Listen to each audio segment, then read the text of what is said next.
Muito bem! Mário Flávio está chegando, ele gravou um material para a gente falando sobre política, porque ele está indo para a capital pernambucana junto com o Rodolfo. Vamos saber o que é destaque nos bastidores da política.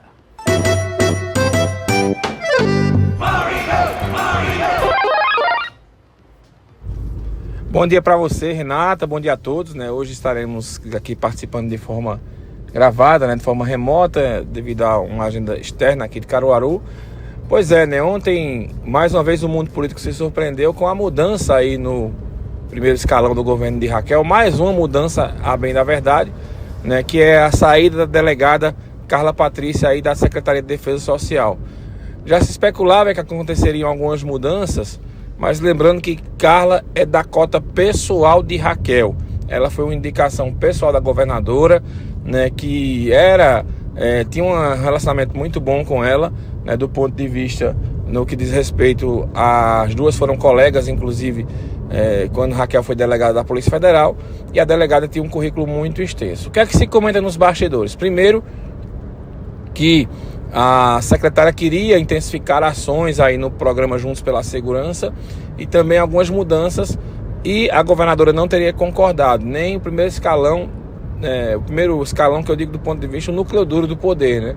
E aí começou a gerar uma insatisfação, também comentários nos corredores do Palácio que a governadora não estaria satisfeita com a secretária, e também a repercussão negativa do Juntos pela Segurança, né? O programa que foi lançado aí pela própria Raquel e até agora só causou discórdia, porque trouxe muitas viaturas para as ruas das cidades, mas de fato a classe policial segue insatisfeita. Deputados do PL, por exemplo, o coronel Alberto Feitosa, o Abimael Santos, também o Joel da Harpa, que seriam potenciais aliados de Raquel, seguem reclamando aí, né, desse programa, dizendo que o programa não atende aos anseios da categoria. E eles estão sendo muito pressionados, inclusive, por aquele pessoal que passou no concurso da Polícia Militar em 2018 e não foi nomeado, e também uma promessa de Raquel Lira, né, que prometeu acabar aí com as faixas salariais da PM e ainda não cumpriu. Então, essas crises aí acabaram levando à mudança, à queda da secretária.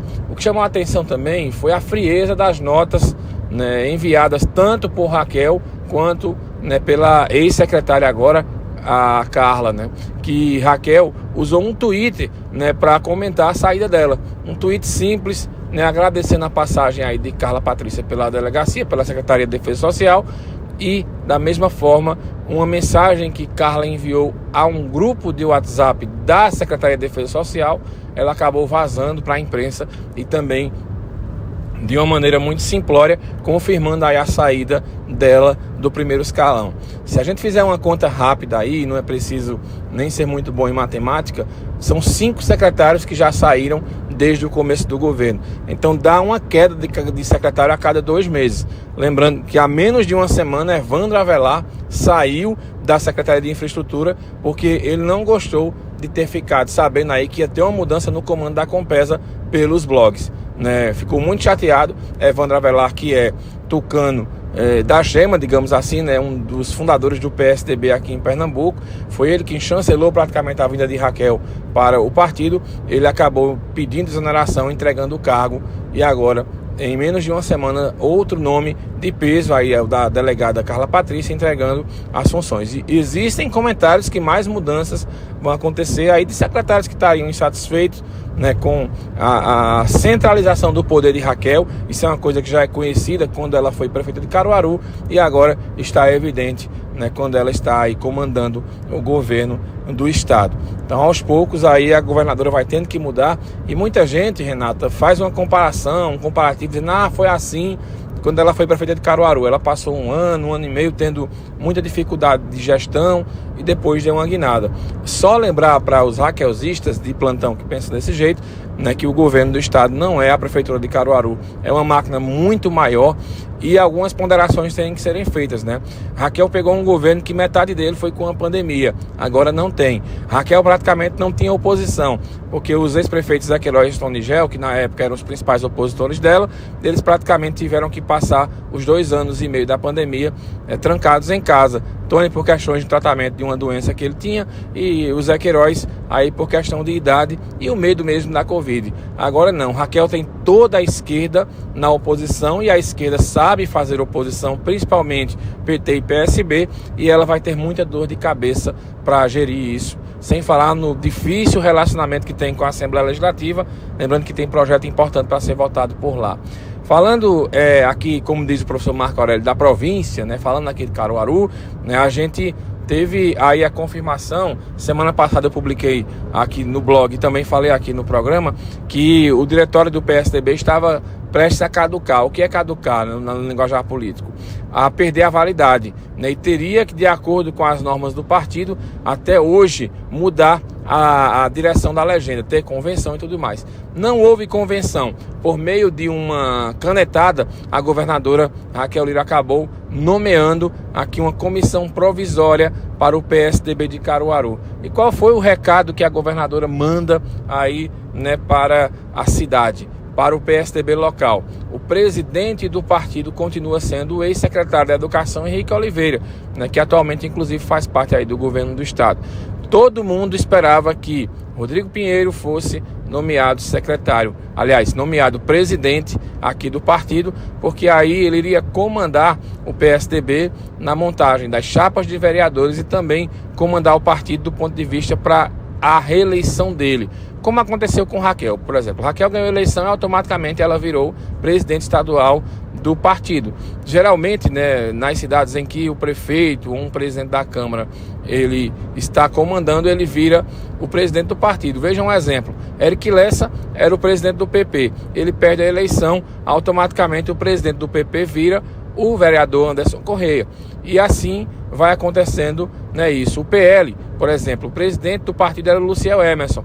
Quando estava prestes a acontecer a eleição, o deputado federal Fernando Rodolfo acaba virando presidente do PL. Então, Armandinho, né, do Acordeon, que é pré-candidato a vereador, é o presidente do Solidariedade, né, e que foi indicado aí por Marília Reis. Então, na teoria, só Rodrigo Pinheiro hoje não é presidente do partido aqui na cidade dele. Então, é estranho isso, né, como se fosse um recado de Raquel, porque ela colocou Henrique Oliveira, que exerce um cargo de segundo escalão no governo do estado, para ser o presidente do PSDB, e colocou também aí na comissão provisória o pai dela, o ex-governador João Lira, o secretário José Pereira e também, né, o secretário Diogo Bezerra. E colocou o Rodrigo Pinheiro apenas como um dos membros aí do partido.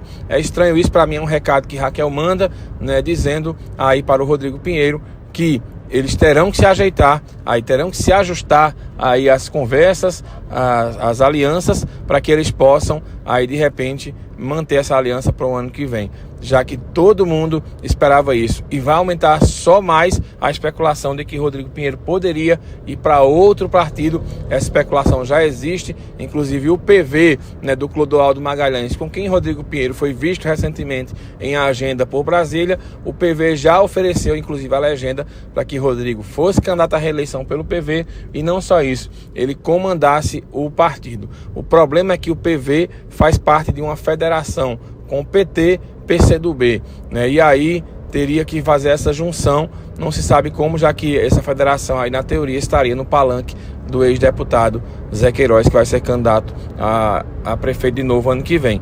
Então, Renata, uma segunda-feira e terça, aliás, uma quarta e quinta-feira bastante movimentadas aí no meio político, já começando com a queda de mais um secretário e aí a mudança aí no PSDB sem Rodrigo Pinheiro na cabeça do partido, o que é muito estranho do ponto de vista, já que, como eu disse antes, aqui em Caruaru, por exemplo, todos os políticos que têm mandatos e são os mais importantes aí, eles estão comandando as legendas, e Rodrigo Pinheiro fica sendo o principal cargo da cidade sem o comando do partido dele, que é o PSDB.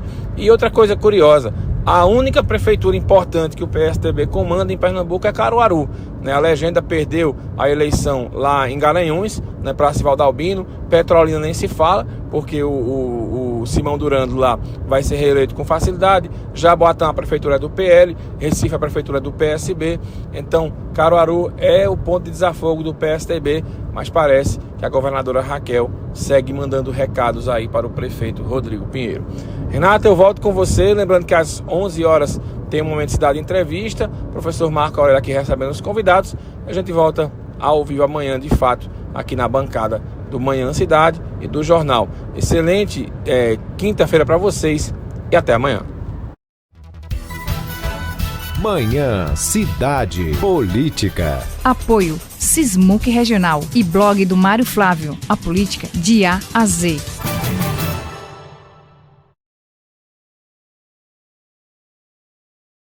8h54. É o seguinte, as informações do que é assunto no momento no estado, você confere agora com Jorge